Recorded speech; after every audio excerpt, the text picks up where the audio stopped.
Sistem penggajian tutor yang dianggap tutor itu lebih adil. Memang ini lebih merepotkan untuk pihak bimbel. Nah, kenapa ada sistem ini? Karena dulu itu misal seperti ini ya. Kelompok A ada 10 anak. Kemudian di kelompok B itu ada 3 anak misal. Kemudian diampu oleh tutor C dan diampu oleh tutor D. Di sini gaji tutor A sama 20.000, gaji tutor B sama 20.000. Misalkan ya, ini permisalan semua. Nah, di kelompok A, tutor A ini lama-lama juga merasa jengkel juga. Kenapa? Karena dia ngajar 10 anak, gajinya 20.000, di sini ngajar 3 anak, gajinya 20.000. Maka kan jadi tidak adil gitu ya. Kemudian saya perhatikan, ini nyata ya, nyata, benar-benar terjadi. Yang kelompok A ini turun jadi cuma 3 orang, 4 orang gitu. Kenapa? Karena tutor A ini merasa saya ngajar 10 orang, gajinya 20.000. Nah, dia ngajar cuma 3 orang, gajinya kok 20.000 juga gitu. Dan ini nggak salah, tutor A itu nggak salah, karena ini manusiawi ya, ini manusiawi. Dan ini yang bermasalah adalah sistemnya, sistem bimbelnya. Yang bermasalah bukan di tutor A, karena siapapun itu dengan gaji yang sama ngajar 10 orang, kemudian yang sini cuma ngajar 3 orang, ya dia pasti protes, siapapun itu. Jadi ini manusiawi. Nah, yang salah itu adalah sistemnya. Maka kemudian dibuat sistem ini. Nah, sistem ini apa toh? Sistem ini menggaji untuk kelompok ya yang saya omongkan.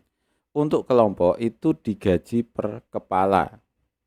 Jadi ngitungnya ini misalkan 1 bulan ya. Ini misalkan kegiatan selama 1 bulan. Kita misalkan 1 bulan aja. Kemudian kita short ya. Di sini kita data.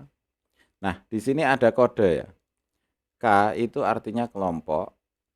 P itu artinya privat, kemudian PR itu artinya privat rumah. Jadi di depan nama siswa itu ada kodenya K kelompok, kemudian PR itu artinya privat rumah, kemudian P itu artinya privat di bimbel. Kemudian kita start ya misal. Ini misalkan gaji 1 bulan. Kita data, kemudian kita sort by nama itu ya. Sort di kolom B A to Z misal. Nah, di sini kan sudah tersort ya, yang privat rumah siapa aja, yang kelompok siapa aja itu. Nah, di sini sistemnya itu sebenarnya gini. Tadi kan ada kelompok A 10 orang, kemudian ada kelompok B 3 orang.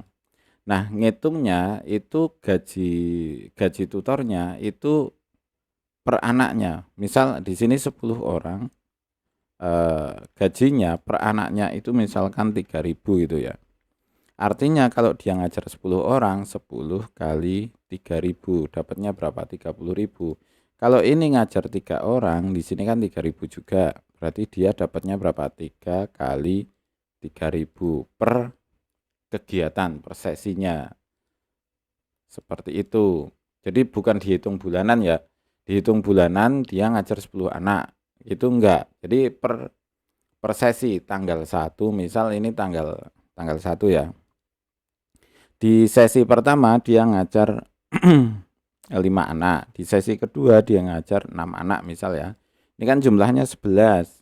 Kemudian artinya apa?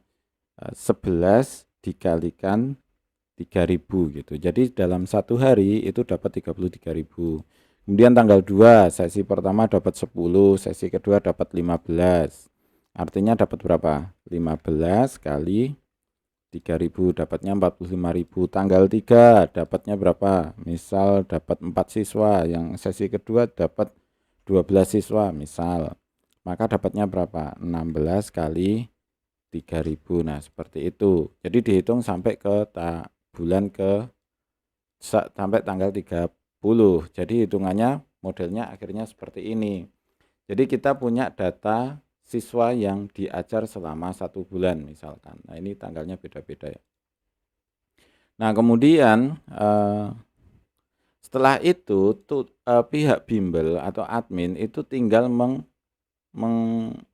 menghitung aja. Misal ini ya, ini kan 3.000 ya. Per anak SD itu kan 3.000, tinggal kita short seperti ini sampai ke kelompok gitu, selesai. Kemudian untuk privat itu misalkan dapatnya 22.000 ya, misalkan aja itu. Kemudian privatnya berapa? Ada 3. Nah, seperti ini kan. Cara ngitungnya kan gampang. Kemudian untuk privat rumah itu misalkan 27.000 misal ya. Klik, tinggal seret aja ini 27.000. Nah, udah selesai. Kemudian tinggal kita sama dengan zoom, kita cek ini, kita hitung. Nah, selesai. Gajinya berapa 1 bulan? 511.000. Nah, kira-kira seperti itu lebih aman. Bener enggak? Iya. Ini benar-benar nyata masalahnya.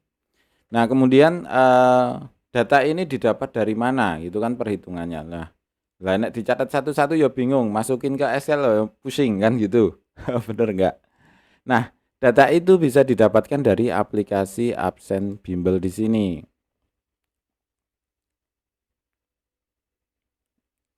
Kok enggak keluar? Nah, seperti ini. Jadi tutor itu melakukan absen itu di aplikasi Android. Tutor melakukan absen di aplikasi Android. Misalkan ini absen ya. Ini tinggal kasih keterangan, kemudian klik absen. Udah selesai. Dan data ini nanti bisa diekspor oleh pihak admin dalam bentuk Excel seperti ini. Walaupun nggak persis seperti ini kan bisa diolah seperti ini. Kemudian untuk aplikasi absen ini harganya 100.000. Silahkan WhatsApp saya untuk info lebih lanjutnya. Atau bisa menggunakan aplikasi Go Bimbel. Jadi tutor itu konsepnya sama, tutor bisa melakukan absen, misal seperti ini. Nah, ini bisa di absen, mapelnya apa, materinya apa, kemudian klik absen gitu ya. Kira-kira seperti itu. Nah, data nanti bisa dilihat oleh admin di websitenya kalau untuk yang Go Bimbel. Intinya admin itu tidak perlu menulis ini karena apa? Sudah dilakukan oleh tutor itu sendiri.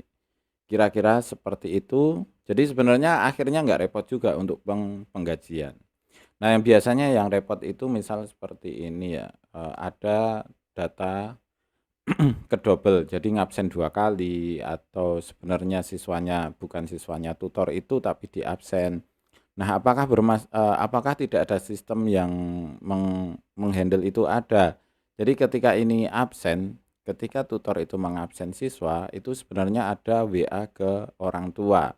Jadi biasanya kalau nanti tutor itu melakukan kesalahan absen, misalnya siswanya sebenarnya nggak masuk, kemudian kok di absen, orang tuanya pasti akan komplain ke bimbel, artinya ada pengawasan dari pihak ortu gitu. Kira-kira seperti itu konsepnya untuk sistem penggajian yang lebih adil menurut saya ya, menurut saya. Oke, kira-kira seperti itu. Terima kasih, selamat mencoba dan semoga sukses selalu.